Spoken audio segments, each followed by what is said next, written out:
En el nombre del Padre, y del Hijo, y del Espíritu Santo. Amén. Muy buenas tardes, queridos amigos de Hora 60, nuevamente juntos aquí en nuestro informativo teológico La Fe Cristiana, con a los controles, como siempre, nuestro alumno presencial, Mariano Reino Buch. ¿Cómo estás? Muy bien, buenas tardes para todos.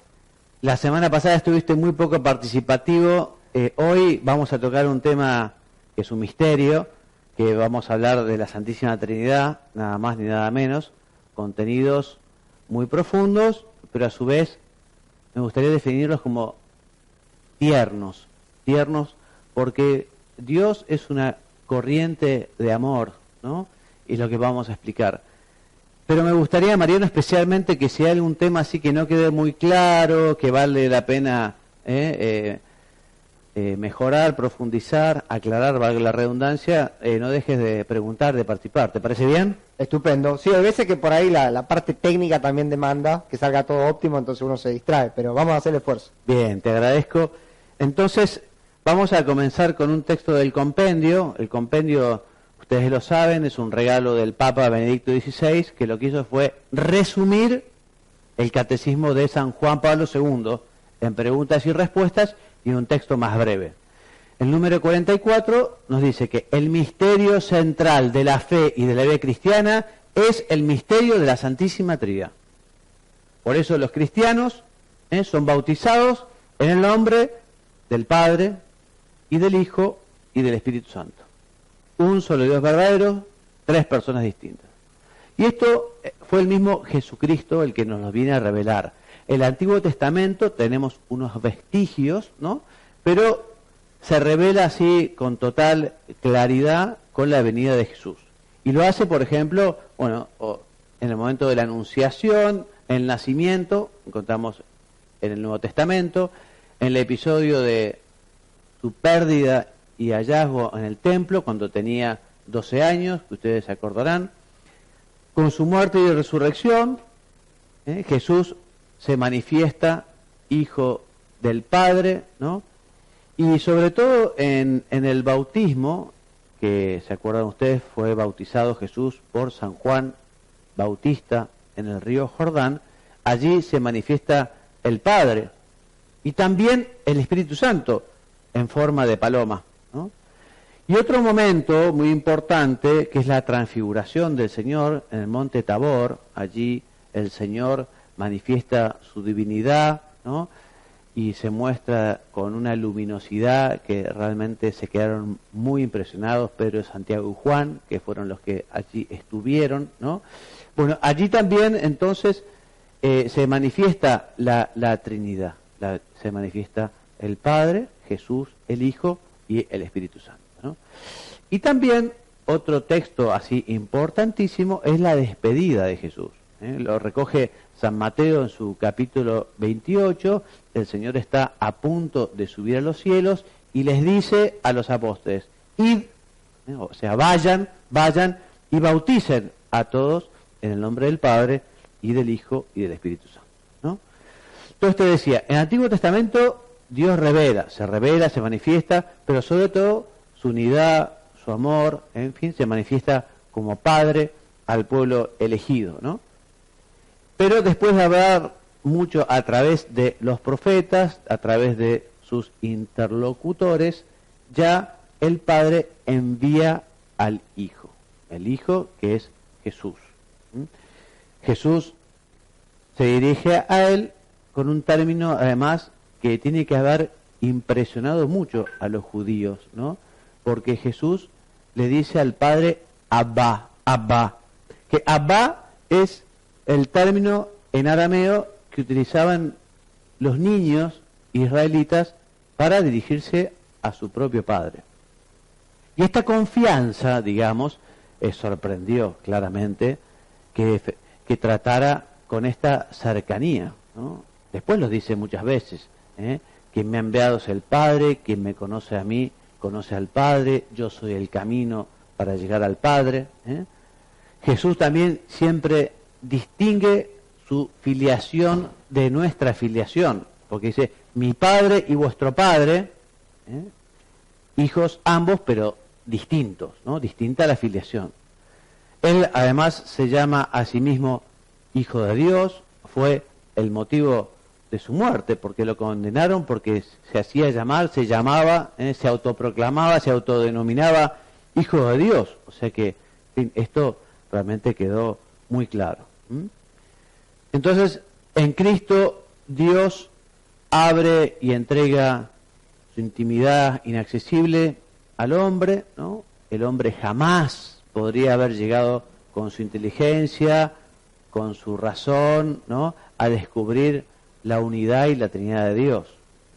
Además, nosotros hoy vamos a tratar de hacer una explicación, pero esto supera el intelecto humano. En la vida de San Agustín hay una anécdota que un día justamente San Agustín, que estaba elucubrando y escribiendo sobre el misterio de la Santísima Trinidad, y caminando por la playa, ve a un niño que corría desde el agua con un baldecito con agua y la metía dentro del agujero, un agujero que había hecho. Entonces, San Agustín preguntó al niño, ¿no?, qué es lo que estaba haciendo, y le dijo que iba a poner todo el mar, todo el agua del mar en el agujerito, ¿no? Entonces San Agustín le dijo, eso es imposible, ¿no? Y el ángel, porque era un ángel, ¿no?, le dijo, bueno, más imposible es pretender entender el misterio de la Santísima Trinidad, ¿no? O sea que para acercarse al misterio hay que acercarse con humildad. Ya lo decíamos, ¿no? Sobre todo para el no creyente hace falta una apertura de mente y una apertura de corazón. Jesús, Dios, la Santísima Trinidad, se manifiesta, se abre, acoge al que es humilde y al que se acerca con esas disposiciones, ¿no? Esta revelación de la Trinidad, bueno, es un acto de amor que Dios hace con la criatura, ¿no?, para manifestarse, para darse a conocer. Y es justamente este misterio revelado por Jesucristo, es la fuente de todos los restantes misterios, es lo central, ¿no? Por eso, cuando hacemos la señal de la cruz, la hacemos en nombre del Padre y del Hijo y del Espíritu Santo, ¿no? Una devoción que además yo les recomiendo mucho, es un sacramental, ¿no? De modo que en el momento de la tentación, antes de ir a dormir, ¿no?, hacer la señal de la cruz, lo mismo bendecir a las personas. A la gente le gustan las bendiciones. Bueno, también todos uno puede bendecir. Bendecir es invocar el nombre de Dios pidiendo la protección y el cuidado a una persona. Uno puede pasar y bendecir a las personas o bendecir los lugares, ¿no? Así que se los recomiendo vivamente. Bueno, ¿qué vamos a decir entonces de la vida íntima de Dios? En primer lugar, decimos que Dios no solo posee una vida íntima, sino que es a su vez su vida íntima. Él es la vida íntima, ¿no?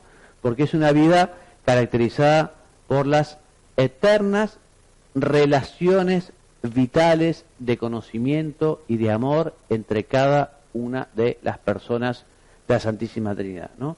Y estas relaciones se expresan, se manifiestan en un término que se llama procesión o procesiones, que no tiene nada que ver con las procesiones, en fin, cuando uno va en procesión a visitar, por ejemplo, una imagen de la Virgen o un santuario del Señor. Estas son las procesiones trinitarias. Procesiones porque viene de procedencia, y ya vamos a ver, ¿no?, poco a poco. La revelación, o sea, lo que Dios nos ha contado, nos cuenta que hay dos procesiones en Dios. La primera es la generación del Verbo.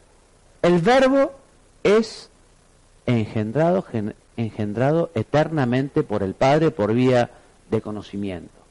Y la segunda es la procesión del Espíritu Santo, que ya veremos, que se llama expiración y que es el amor que existe entre el Hijo y el Padre, entre el Padre y el Hijo, es el Espíritu Santo. Ya lo vamos a explicar con más detenimiento. Entonces, ambas son relaciones inmanentes que están en Dios, es más, que son Dios mismo. Quizá la mejor analogía que ha encontrado la teología para explicar estas procesiones es el conocimiento por un lado. Uno, cuando conoce algo, se lo representa en la inteligencia. Los antiguos, los griegos, pensaban que en la inteligencia, en la cabeza, se fabricaba físicamente un objeto, ¿no? O sea, yo estoy mirando ahora la cámara y decían los griegos, en fin, habría que profundizar un poco, pero básicamente, ¿no? Que bueno, entonces se formaba en mi inteligencia una cámara, casi físicamente. En la filosofía se llama ahora la especie impresa, o sea, nosotros conocemos y tenemos en la cabeza esa imagen.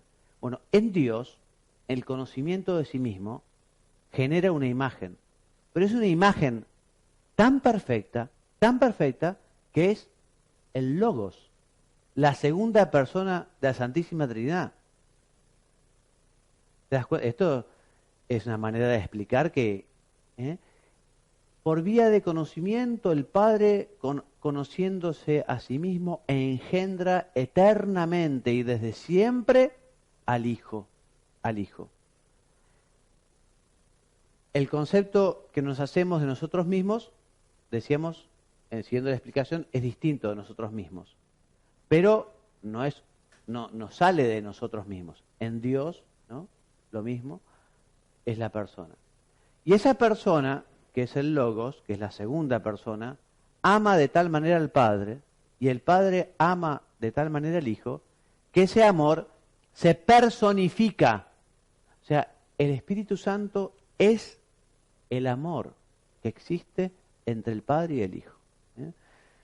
Por eso dice aquí, de forma parecida, en Dios el Hijo procede del Padre y es imagen suya, y análogamente a como el concepto es imagen de la realidad conocida, de esta manera, en fin, explicamos nosotros cómo es engendrado el Verbo. Solo que esta imagen en Dios es tan perfecta, lo decíamos recién, ¿no? Que es Dios mismo, con toda su infinitud, su eternidad, su omnipotencia. El Hijo es una sola cosa con el Padre. Merece por eso la misma adoración y gloria, ¿no? Ya desde el principio de los primeros símbolos, ¿no? Queda claro que efectivamente, de hecho las primeras herejías vinieron por acá, ¿no? Diciendo Cristo no es Dios, el Verbo no es igual al Padre, el Espíritu Santo no es como el Padre y el Hijo. Por allí vinieron las primeras herejías en los primeros tiempos, ¿no? Por ejemplo, el símbolo niceno-constantinopolitano surge del Concilio de Nicea y del Constantinopla. Forman, entonces dice, en el credo, ¿no? Rezamos, Dios de Dios, luz de luz, Dios verdadero de Dios verdadero, engendrado, no creado, de la misma naturaleza que el Padre, por quien todo fue hecho, en fin. Y así, el hecho de que el Padre engendra al Hijo, dándose a Él, entregando su sustancia, entregando su naturaleza. Cuando un padre engendra a un hijo, ¿no? Le da la vida junto con su señora, ¿no? Pero en parte, en esta entrega del Padre al Hijo es total que es una unidad, ¿no? Y lo mismo puede decirse del Espíritu Santo, que procede del amor entre el Padre y el Hijo. Procede de ambos, porque es el don eterno e increado que el Padre entrega al Hijo engendrándolo y que el Hijo devuelve al Padre como respuesta de amor. ¿Cómo vamos, Mariano, con esta explicación? ¿Se va entendiendo? Sí, está claro, está claro. Bien. Entonces, este don es don de sí mismo porque, repetimos, el Padre engendra al Hijo, comunicándole total y perfectamente su mismo ser, mediante su espíritu, ¿no? Y la tercera persona, volvemos a repetir, vamos a insistir un poco en los conceptos para que queden bien fijos, ¿no? La tercera persona, que es el Espíritu Santo, ¿no? Es el amor mutuo, el amor entre Padre. Han escuchado ustedes muchas veces, ¿no? El Espíritu Santo, el amor, porque se dice que es el amor, el Paráclito, es el amor entre el Padre y el Hijo. Y el nombre técnico de esta segunda procesión de el amor del Padre y Hijo se llama expiración. Esa expiración activa la relación Padre-Hijo con el Espíritu Santo y es expiración pasiva el Espíritu Santo respecto del Padre y el Hijo. Sí. Puedo saltar con una que nada que ver, ¿eh? A ver. Cuando los jóvenes se confirman, ¿sí? reciben el Espíritu Santo. Exacto. ¿Por qué se da desde ese lugar? Porque este amor entre padre e hijo puede estar en cualquier momento de la vida. ¿Por qué plantearlo sobre los jóvenes? Mirá, la confirmación surge por querer de Jesús. O sea, Jesús nos deja los 7 sacramentos. La confirmación es uno de los 7. Cuando uno se bautiza, ya recibe al Padre, al Hijo y al Espíritu Santo. Okay. Los 3, ¿no? Recibe la gracia, no. Entonces, pero en este proceso de crecimiento y de conocimiento, Jesucristo ha querido que en algún momento, como dice la palabra, uno confirme lo que en su momento hicieron los padres y padrinos por uno, ¿no? Y en ese crecimiento, Jesucristo quiso que haya otro sacramento, que es recibir al Espíritu Santo para de alguna manera ingresar en la madurez o en la adultez del cristianismo. Los sacramentos nos van acompañando durante toda la vida, hasta el último, que es la unción de los enfermos, que nos firma, digamos, el pasaje para conseguir la eternidad. Bueno, el sacramento de la confirmación es un sello divino, imprime carácter, igual que el bautismo, y es una confirmación, como lo dice en su texto, con su nombre, en nuestro compromiso bautismal. De hecho, ¿sabés? Es conveniente que el mismo padrino que fue de bautismo sea de confirmación, porque es una prolongación del bautismo, ¿no?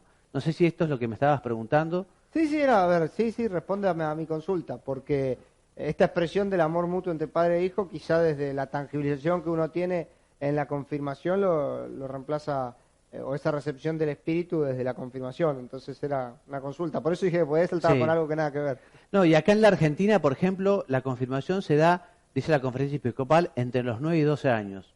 En algunos lugares los niños se confirman cuando se bautizan, por ejemplo, en los ritos orientales, ¿no? Pero qué bueno que es la confirmación, recibirlo también en este periodo de la adolescencia, ¿no? Que es un periodo también de cierta turbulencia, ¿no? Porque hay un gran crecimiento y evolución.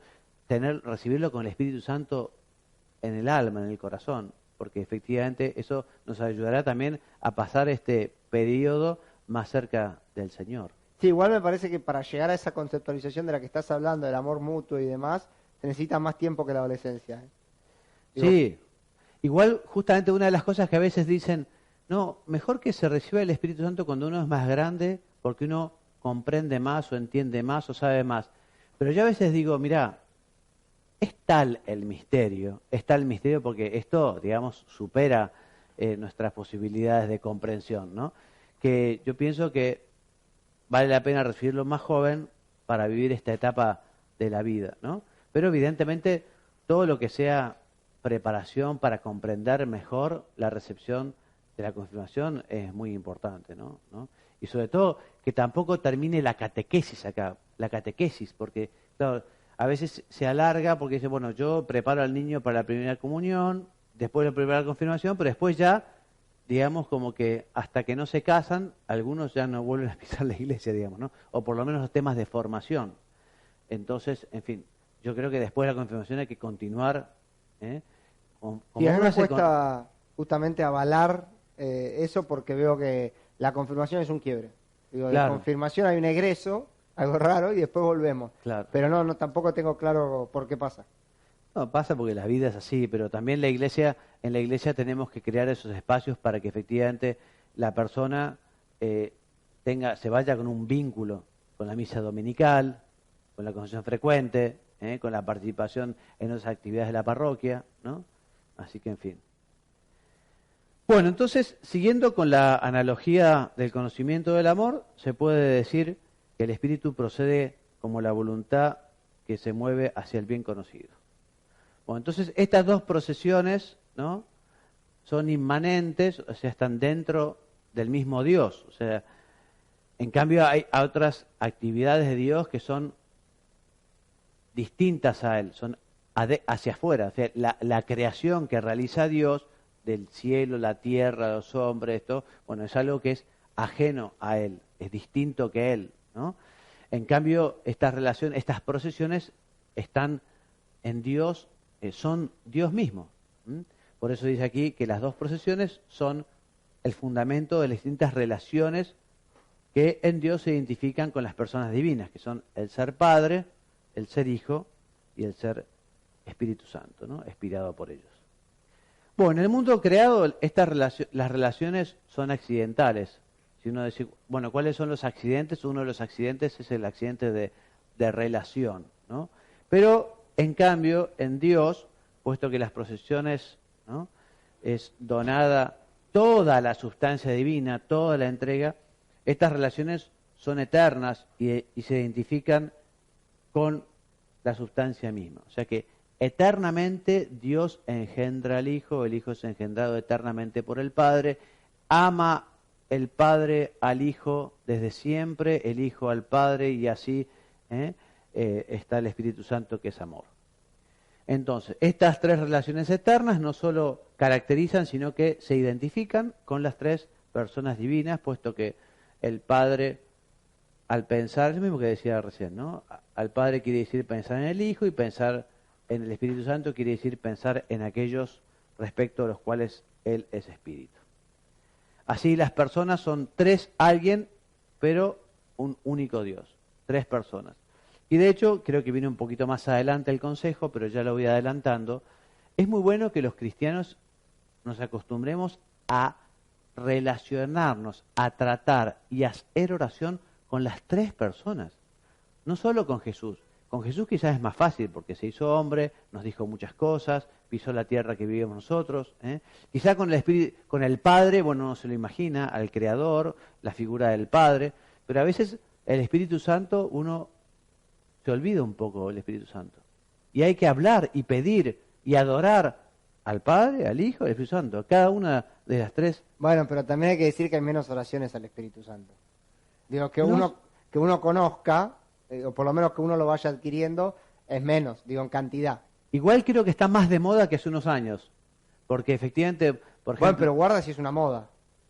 No, en el sentido que, por ejemplo, todo lo que ha venido con los carismáticos, los Claro. carismáticos vienen muy de la mano del Espíritu Santo. Te entiendo, es verdad, ¿no? es cierto. Sí, ahí está. Entonces, evidentemente, también el Papa San Juan Pablo II a los carismáticos le dijo muy bien con el carisma, adelante, pero siempre dentro de un marco, ¿no? Que es lo lógico. Bueno, lo hablábamos la semana pasada fuera del aire por ahí, ¿no? No me acuerdo si la semana pasada u otras semanas, que me parece que se está expandiendo esto de hacer misas carismáticas y cosas. Sí, yo creo que es raras. muy bueno. Hace no mucho un párroco que había caído recién en su parroquia, que él, digamos, no lo hacía habitualmente.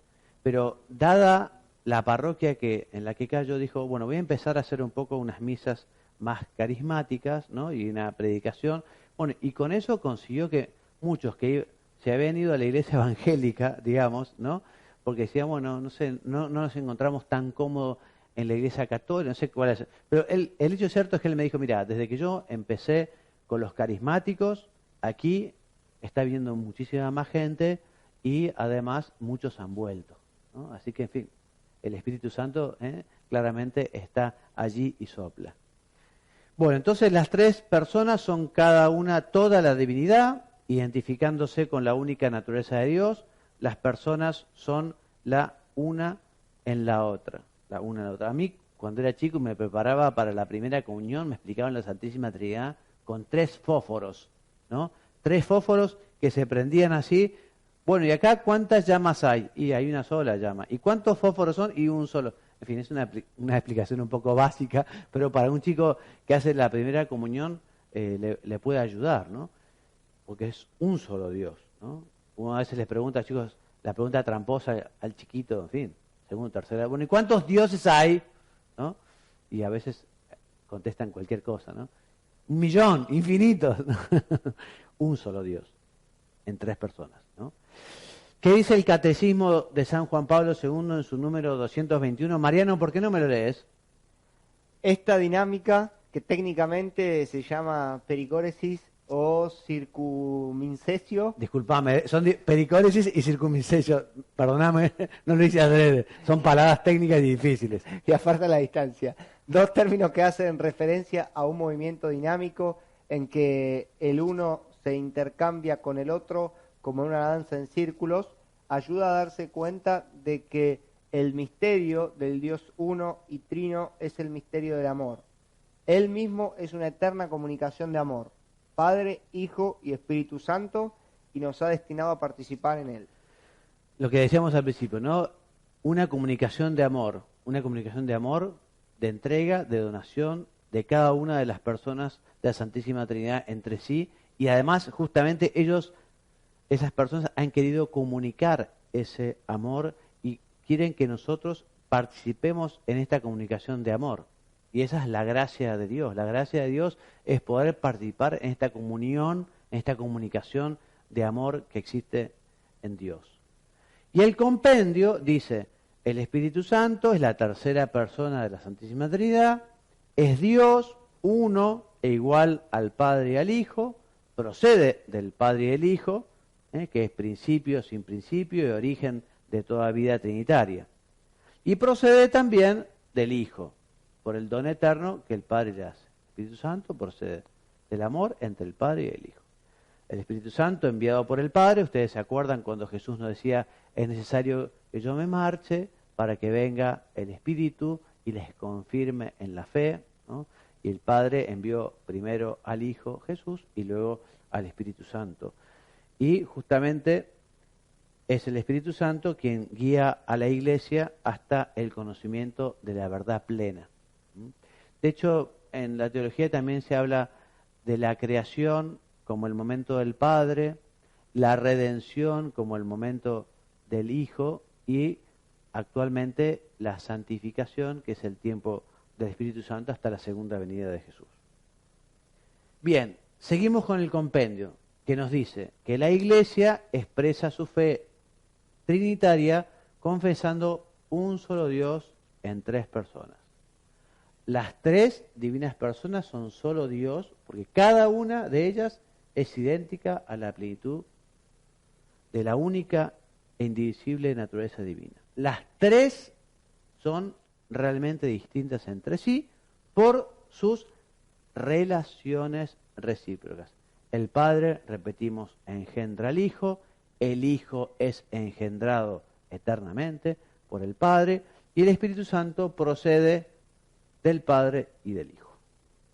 Bueno, está claro, ¿no? Esto ha quedado, lo hemos remarcado, lo hemos dicho muchas veces, en fin. Como les dije alguna otra vez, estos conceptos, si ustedes quieren fijarlos, el mejor texto es el Catecismo de San Juan Pablo II, que es un libro de texto que tienen que estar en su casa, es un libro de estudio que vale la pena subrayar, poner las dudas que uno puede tener a pie de página para después poder preguntar. El Catecismo es de una lectura profunda, ¿no? Y de hecho también estas clases de alguna manera son una invitación y una explicación del Catecismo, ¿no? Bueno, entonces estamos llamados nosotros a vivir en Dios, a estar injertados en Dios, ¿no? Injertados, como no sé si ustedes alguna vez vieron cómo se puede injertar, ¿no? En una rosa roja un tallo, digamos, de unas rosas blancas y cómo efectivamente este que ha sido injertado toma toda la savia, todo el alimento, ¿no? De la planta original, ¿no? Bueno, injertados en Cristo, injertados en Dios, tenemos que justamente alimentarnos de esa gracia, ¿no? Esto es lo que vamos a hablar ahora. Siendo Dios eterna comunicación de amor, es comprensible que ese amor se desborde fuera de Él. De hecho, toda la creación lo demuestra. Este actuar de Dios en la historia es obra conjunto de las tres personas de la Santísima Trinidad, ¿no? Cuando crea el Padre, el Hijo y el Espíritu Santo. No obstante, cada una imprime en las acciones divinas adecta su característica personal. Y aquí hay una imagen que me gustaría que leas, Mariano, y vos también al leerla, fíjate si se entiende el ejemplo. A ver. La acción divina es siempre única, como el regalo de una familia amiga, que es fruto de un solo acto. Pero, para quien conoce a las personas que forman esa familia, es posible reconocer la mano o la intervención de cada una por la huella personal dejada por ellas en el único regalo. Un regalo familiar pero que efectivamente cada uno quiso hacer su aporte, ¿no? Es un regalo, pero quien conoce bien a esas familias sabe, esto me lo hizo fulano, o esto lo agregó mengano, en fin, es el ejemplo que se pone, ¿no? Y dice que este reconocimiento es posible porque hemos conocido a las personas divinas en su distinción personal mediante las misiones, ¿no? Cuando Dios Padre envía al Hijo y luego envía al Espíritu Santo para que se hagan presentes entre los hombres. Y en este sentido, el Catecismo dice que son sobre todo las misiones divinas de la encarnación del Hijo y del don del Espíritu Santo las que manifiestan las propiedades de las personas divinas. Bueno, seguimos avanzando. Vamos a ir un poco más rápido. ¿Cómo estamos de hora? Faltan 10 minutos, todavía venimos bien, ¿no? Entonces, les decía, o les digo ahora, porque no se lo dijo antes, que la Trinidad, decíamos que hay una relación de amor, una comunicación de amor, una corriente de amor, ¿no?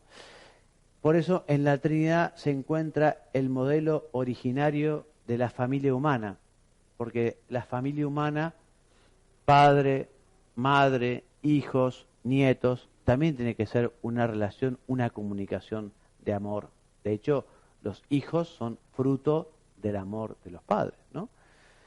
Dios quiere que todos los hombres sean una sola familia, es decir, una cosa sola con Él mismo, siendo hijos en el Hijo.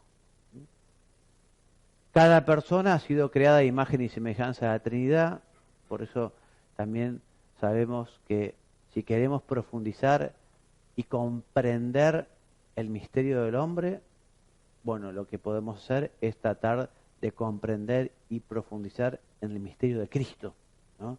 En la medida que conozcamos más a Cristo y conozcamos más a Dios y conozcamos más la Trinidad, vamos a tener más respuestas sobre justamente el misterio del hombre, ¿no?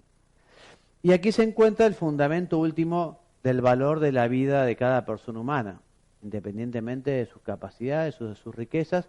La dignidad de cada persona reside en que es obra, fruto del amor de Dios, ¿no? Todos somos hijos de Dios, tenemos la dignidad de hijos de Dios y por eso, efectivamente, todos merecen nuestro respeto.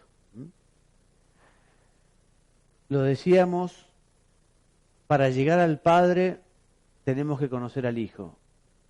Cristo es el camino, la verdad y la vida, y Él es el que nos llevará a conocer el Padre. Justamente es el Evangelio de la misa de hoy, ¿no? El Evangelio de la misa de hoy, justamente Jesús, ¿no?, se dirige, ¿no?, al público y le dice, ¿cómo quieren ustedes conocer al Padre si no me aceptan a mí? El camino para llegar al Padre soy yo. Quien me conoce a mí, conoce al Padre, ¿no? Esto, queremos llegar a la Santísima Trinidad, empecemos por Jesucristo, ¿no? Y viene más adelante, pero para llegar a la Trinidad del cielo, también podemos empezar por la Trinidad de la tierra. ¿Vos sabés, Mariano, qué es la Trinidad de la tierra? Pregunta difícil. La Trinidad de la tierra es la Sagrada Familia. Jesús, María y José. Entonces, la Trinidad del cielo, la Trinidad de la tierra, ¿no? Sí. Entonces, para llegar a la Trinidad del cielo, la Trinidad de la tierra. Acudir a la Santísima Virgen, acudir a San José, y así al niño, y así al cielo, ¿no? Es el camino. Y siempre mediante la gracia que recibimos en los sacramentos, la gracia que recibimos cuando hacemos oración, esas gracias que nos regala el Señor, que les decía, es como injertarnos, ¿no?, en ese torrente o en esa corriente de amor, esa comunicación de amor que Dios nos quiere dar. Entonces, a través de la contemplación de la vida de Cristo y a través de los sacramentos tenemos acceso a la misma vida íntima de Dios, ¿no? Queremos llegar a... El Catecismo es un buen lugar para leer justamente todo lo que tenga que ver con la teología de la Trinidad. Pero para llegar a, digamos, además del conocimiento, al trato, la vida de Cristo. Conozcamos la vida de Cristo. Les recomiendo que busquen y encuentren, porque hay muchos textos con la vida de Cristo. Hay muy buenos libros, ¿no?, de la vida de Cristo. Y es muy bueno porque efectivamente se trata de meterse en la vida de Jesús y tratar de conocerla de tal manera que nos lo podemos representar como una película, ¿no? Como toda la vida de Jesús como si fuera una película, ¿no? Evidentemente el Evangelio es palabra de Dios, pero los textos que nos narran la vida de Jesús muchas veces facilitan. ¿Por qué? Y porque nos cuentan un poco más de la geografía, un poco más de la historia, nos explican las cuestiones con más profundidad. Entonces, si hace mucho usted, querido televidente, no lee una vida de Jesús, busque vida de Jesús, algún texto, que hay muchos y muy buenos, vidas de Jesús, para leerla con calma, con paz, con corazón abierto, con mente abierta, para que efectivamente el Señor vaya penetrando en nuestro corazón y nuestra inteligencia. Habíamos dicho entonces que por el bautismo somos insertados o injertados en esta dinámica de amor de la familia de las tres personas divinas, ¿no? Y acá está el consejo que le decía, tratar a las tres personas, a cada uno, dirigirnos al Padre, dirigirnos al Hijo, dirigirnos al Espíritu Santo, para pedir distintas cosas, o para agradecer, o para adorar, ¿no? Pero no puede ser que el Espíritu Santo sea el gran desconocido, ¿no? Como lo llamaba San José María, tiene una homilía preciosa sobre el Espíritu Santo, que es el gran desconocido del Espíritu Santo, ¿no? Porque muchos no lo tratan, no le rezan, no le piden, no lo adoran. Bueno, y para llegar a la Trinidad Beatísima, pasar por la Trinidad de la Tierra, ¿no? Jesús, María y José. Compendio, número 49, y seguimos resumiendo y seguimos sobre lo mismo, ¿no? Inseparables en su única sustancia, las divinas personas son también inseparables en su obrar. La Trinidad tiene una sola y una misma operación, o sea que la creación es obra del Padre, del Hijo y del Espíritu Santo. O sea, todas las operaciones adextras, o sea, las que no son intratrinitarias, las que no son esas procesiones, ¿no? Filiación, ¿no? Paternidad, expiración, ¿no? La realizan las tres divinas personas. Pero en el único obrar divino, cada persona se hace presente según el modo que le es propio en la Trinidad. Bueno, y acá hemos llegado a el fin del programa, nos faltan 2 o 3 minutos, ¿no? Vamos a aprovechar para repasar la bibliografía, como siempre, el catecismo de la Iglesia Católica, ¿no? El compendio en estos números, y lecturas recomendadas, una de San José María que se llama La humildad, y del cardenal Ratzinger, El Dios de los cristianos, que son meditaciones.